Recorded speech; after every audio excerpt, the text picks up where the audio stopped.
Hi students, good evening. So now I'm providing the solutions for problems on capital gains given today. Let's take problem number 1. In problem number 1, you are asked to calculate tax liability of an individual, Krishna, and PQ and HUF.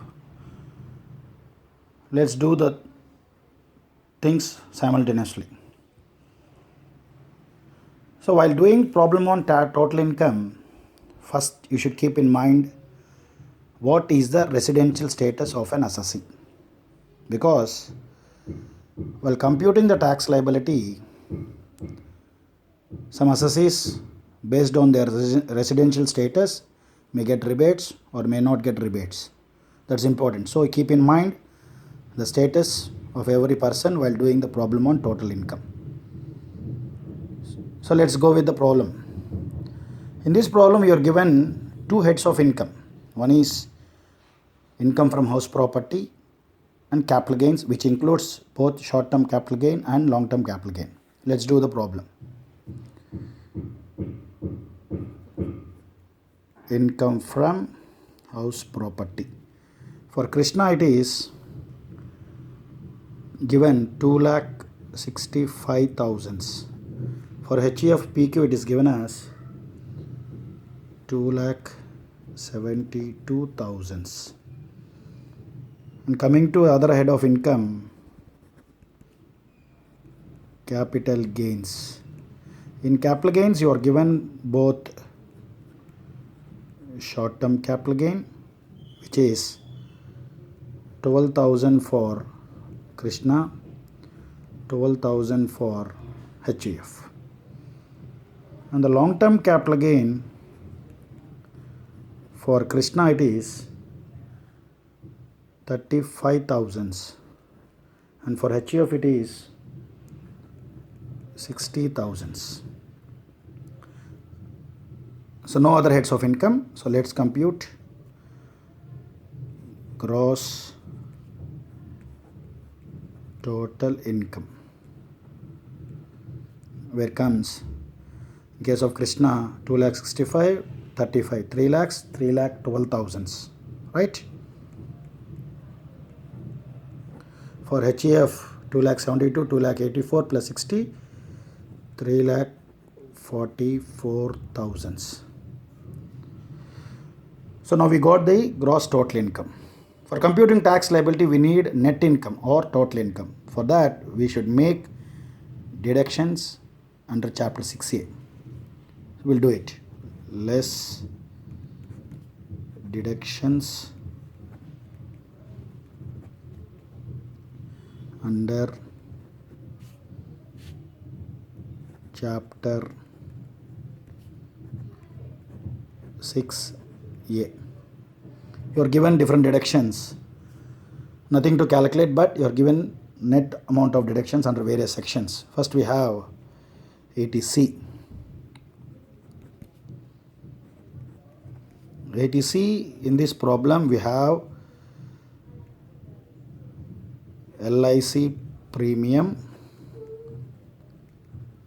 and PPF, Public Provident Fund contribution. Both have. For Krishna it is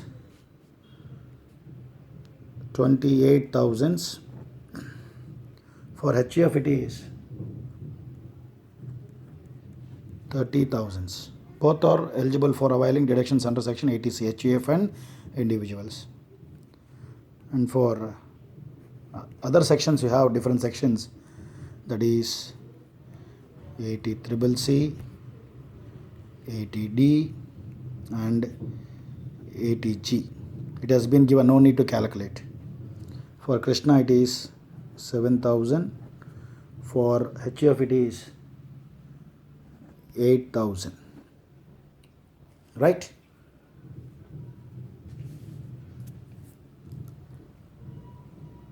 So now we'll make the deductions and we derive net or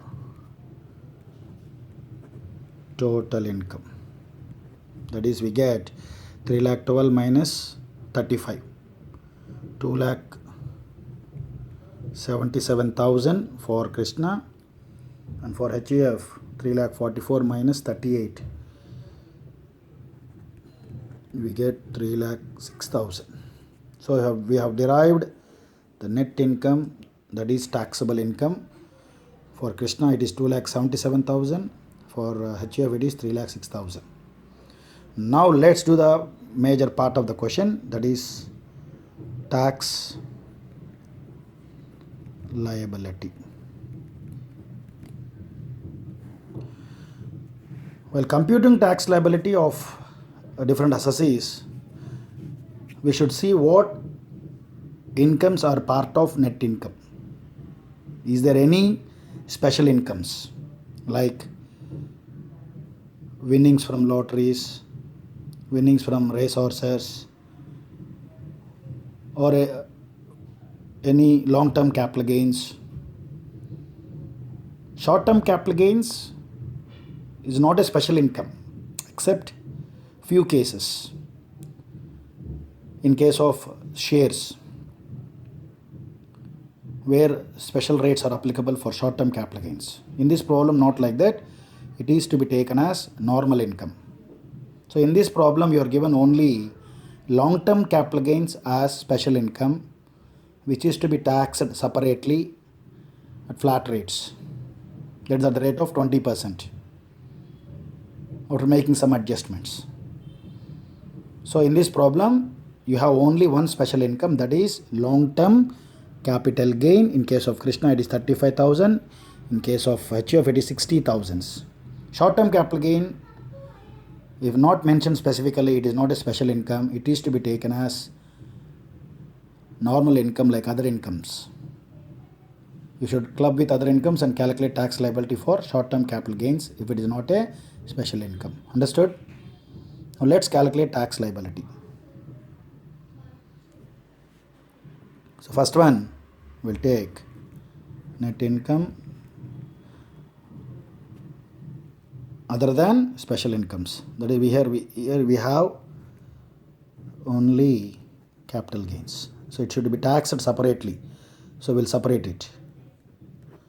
So we get from 2,77,000, remove 35,000. You'll get 2,42,000. అర్థమైంది కదమ్మా? 2,77,000 is net income. అందులో నుంచి capital gain separate చేస్తుంది because it is a special income. So you'll get only 2,42,000 normal income. And in case of HUF it is 3,06,000 minus 60. They will get 2,46,000. Now we'll calculate tax on the above, that is other income, because in case of Krishna it is 2,42,000, which is less than basic exemption, so no tax will come, so nil. For HUF also basic exemption 2,50,000, so tax is nil. Now let's do tax liability on long-term capital gains. For Krishna we have 35,000. For HUF we have 60,000. So long-term capital gains for Krishna it is 35,000 and for HUF it is 60,000.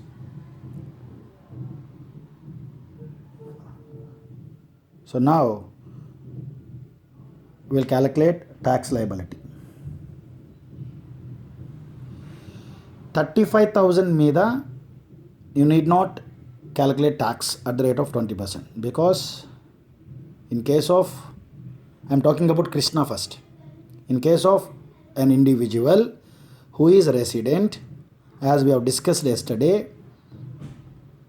they will be eligible for relief from long-term capital gains. That is, if their other income is less than basic exemption, that part can be adjusted. That is unexhausted basic exemption. How much we have? 2,50,000 minus 2,42,000, that is 8,000. So therefore, taxable long-term capital gains in case of Krishna will be only 27,000 instead of 35,000, because 8,000 you can adjust the unexhausted basic exemption. 2,50,000 minus 2,42,000. Understood kadamma? And now let's see first and come for HUF. HUF who are residents, they are also eligible for adjustment of unexhausted exemption. So in case of PQHF, we have net income, other income 2,46,000, so they have 4,000 as exemption, so they get 56,000 as balance taxable capital gains. Now, tax on long-term capital gains at the rate of 20%, we have 5,400 and we have 11,200, 56,000 made the 20%. So on other income we have nil for both the cases, and for long-term capital gains we had net tax of 5,400 for Krishna, 11,200 for HUF. Now total tax.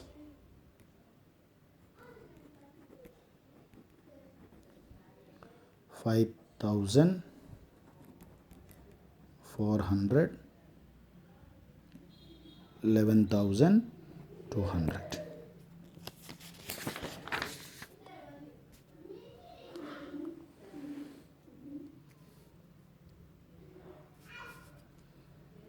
So continuation, total tax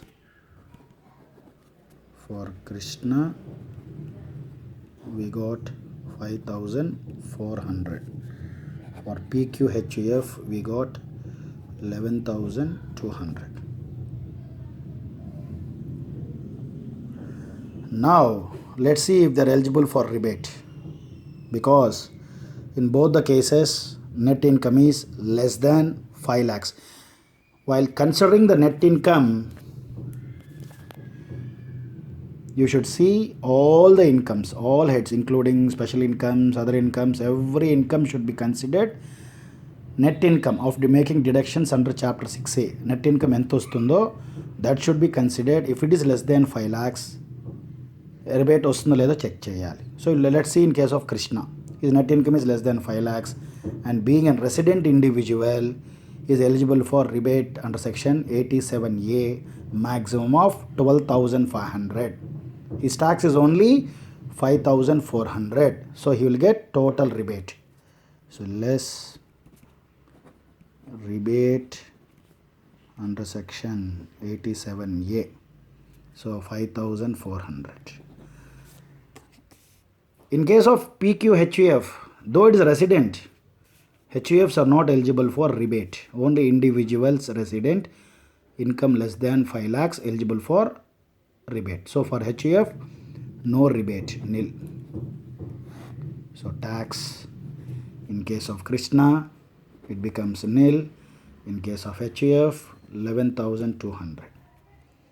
Now add surcharge. In case of individuals and HUF, 50 lakhs దాటకపోతే there will be no surcharge. So nil. So tax plus surcharge nil in case of Krishna. HUF case lo 11,200. And now for this, add health and education cess at the rate of 4%. So nil you get. And for HUF, you will get 11,200 into 4%. Let's calculate. It is 448 rupees. So tax liability will be nil in case of Krishna. In case of HUF, 11,648. So tax liability rounded off. So nil. So rounding off, I think you're remembering it. As the last digit is more than 5, rounded off to next multiple of 10, 11,650. So this is the answer for first problem. Later on we'll do the second problem. Thank you.